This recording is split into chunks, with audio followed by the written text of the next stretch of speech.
Hello everyone, welcome to the demo of AWS Lambda. Today we will be going to implement a serverless website using AWS Lambda. So once you are logged into your AWS console, you can visit your AWS Lambda service which is in the compute section. So if I go into my Lambda service, it will give you an option to create a Lambda function. So I already created this Lambda function, that is my AWS Lambda, and you can see that there are various runtime environments available. So for our demo I have selected Python 3.6. So this is the basic AWS Lambda function that will be getting executed. It sends a response with a status code as 200 and body with text AWS Lambda.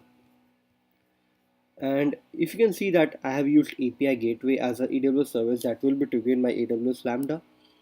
And you can see that here is a list of services that can trigger your AWS Lambda.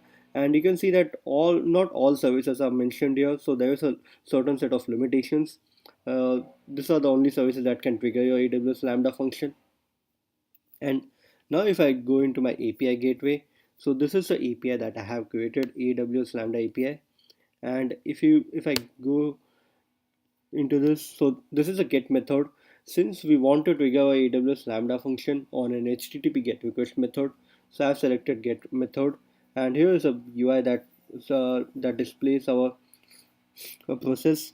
So on an HTTP GET request method, it would be our API gateway would be triggering our AWS Lambda function, that is my AWS Lambda function, and then it would generate a response, and the same response would then be passed to the client, that is index.html page.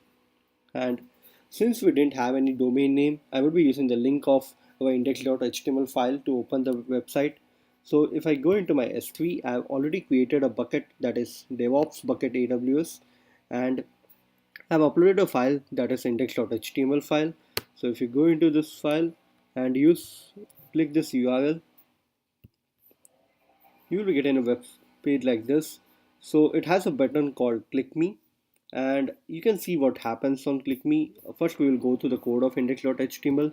So once you click the button called click me, it will execute a function, this function my function. So in this function we send an HTTP GET request to our URL of API gateway. So what our API gateway will do is trigger our AWS Lambda function, and then the Lambda function gets executed, and a response would be generated, and the same response would then be sent back to our client. So if you click this button, you see that it gets populated with AWS Lambda. And if you go into a Lambda function, this was the text that needed to be populated. So it worked as expected. So this is the end of our demo. Thank you.